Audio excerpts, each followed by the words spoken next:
ये बरसगीर की तारीख का वो लम्हा था जब जंग सिर्फ बारूद से नहीं, जहानत और तदबीर से भी लड़ी गई।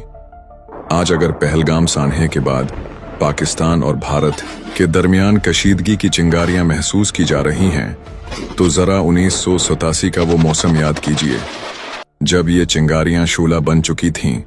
दोनों मुमालिक की अफवाज आमने सामने सफारा थीं। फजा में बारूद की बू थी और सिर्फ एक चिंगारी दरकार थी जो पूरे खिते को झुलसा देती। ऐसे में जब दुनिया एक खूनरेज जंग की मुंतजर थी, तब पाकिस्तान के सदर मोहम्मद जिया उल हक शहीद ने एक हैरान कुन फैसला किया।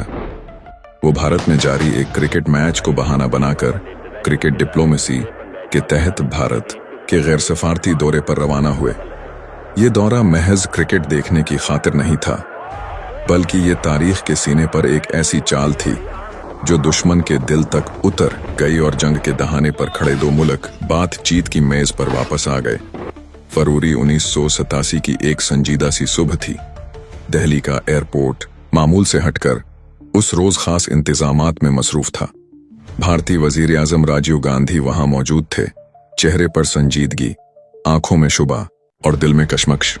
एक मेहमान आने वाला था, मगर वो मेहमान किसी आम तकरीब या रस्म के लिए नहीं, बल्कि पूरे खिते की तकदीर के फैसले के लिए उतरने वाला था। वो शख्सियत थी सदर मोहम्मद जिया उल हक शहीद, जिन्हें पाकिस्तानी सिफारत खाने की तरफ से मैच देखने की दावत दी गई थी। मगर उनके इरादे सिर्फ क्रिकेट देखने के नहीं थे। जहाज रुका, दरवाजा खुला। सदर मोहम्मद जिया उल हक शहीद अपनी मखसूस पुरकार मुस्कुराहट के साथ नुमुदार हुए।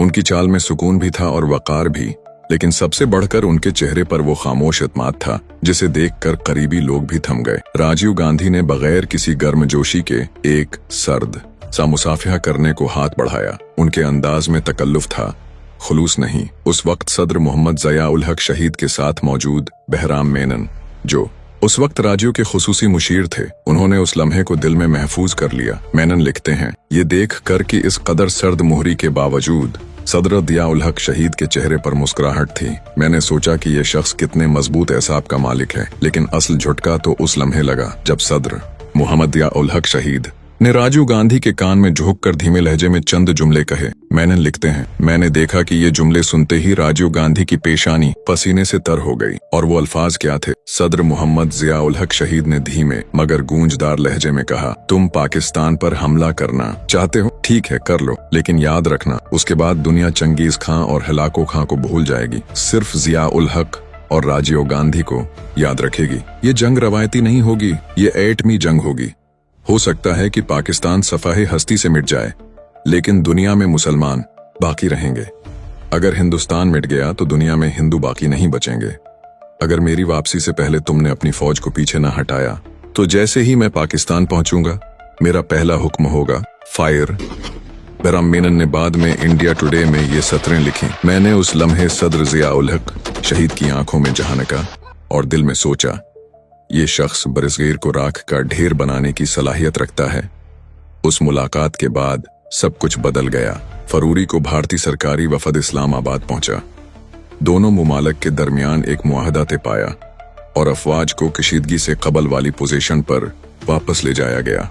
इंडिया ने इजाफी इकदामात भी किए और इंटरनेशनल सहाफियों को दावत देकर ये तासर देने की कोशिश की कि वो जारहियत का कोई इरादा नहीं रखते।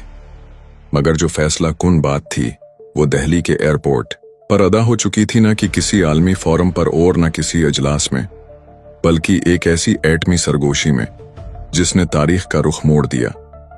इस एक मुलाकात ने साबित किया, बाज औकात जंग रोकने के लिए एटम बम नहीं, सिर्फ एक मुस्कुराहट और सरगोशी काफी होती है, अगर कहने वाला जिया उल हक हो।